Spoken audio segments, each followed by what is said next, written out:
Praise the Lord, hallelujah. खुदावंद यीशु मसीह की सलामती आप सब पर हो। मेरे अज़ीज़ों, मैं इवेंजलिस्ट सुज़ैना जावेद खुदावंद के ज़िंदा पाक कलाम में से आपके लिए पढ़ूंगी मुक़द्दस लूका की इंजील 23वां बाब और उसकी 32 से 34 आयत। खुदावंद के कलाम में मरक़ूम है, और वो 2 और आदमियों को भी जो बदकार थे लिए जाते थे कि उसके साथ कत्ल किए जाएं।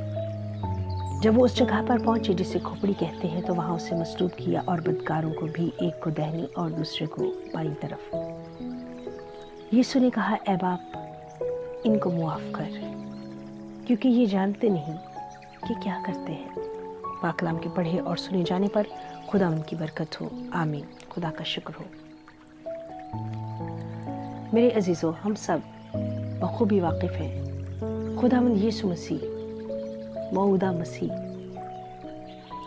एक ऐसी हस्ती, एक ऐसा नजात दहिंदा जिसके आने की खुशखबरी बाग़े अदन में ही दे दी गई थी। खुदा ने जब आदम और हवा और इब्लीस को उनके गुनाह की सज़ाएं सुनाई, तो खुदा ने इब्लीस से कहा,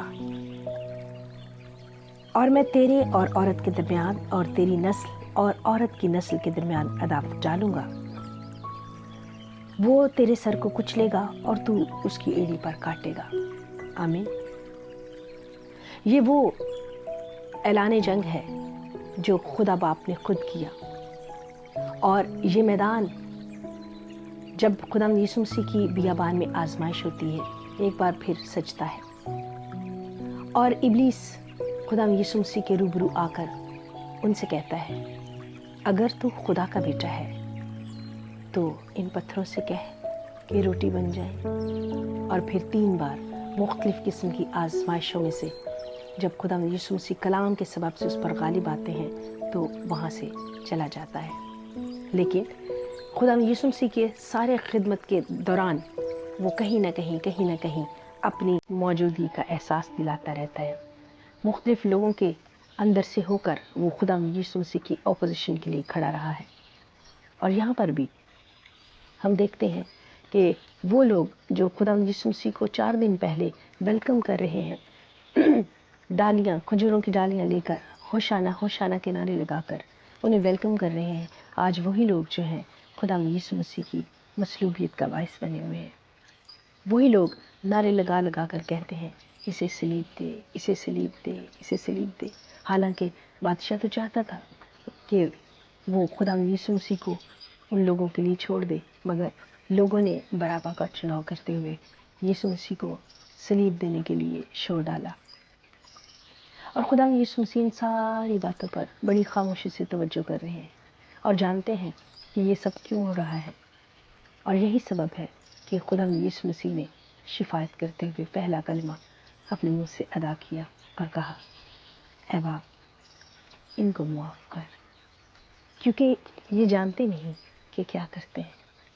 यानी खुदा यीशु मसीह जो कुल आलम की वाक़फ़ियत रखते हैं, जो इंसान के अंदर और बाहर को लायक तौर से समझते हैं, वो जानते थे कि जो कुछ ये लोग कर रहे हैं इससे ये वाकिफ़ नहीं है, ये बेखबर है, इनको समझ नहीं कि क्या कर रहे हैं।